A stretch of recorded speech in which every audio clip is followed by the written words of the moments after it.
how to turn on videos from accounts you follow notifications on TikTok mobile. Hello guys, in today's video I'm gonna show you how to turn on videos from accounts you follow notifications on TikTok mobile. First then open TikTok and then click profile, and here in the top corner you will find the storylines. Click on it and then click settings and privacy, and here you will find push notifications. Click on it and scroll down.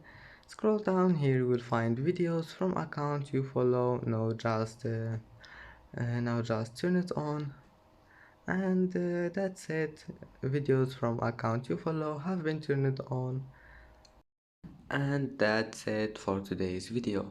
If you like this video, don't forget like and subscribe, and thank you for watching this video until the end, and see you in the next video.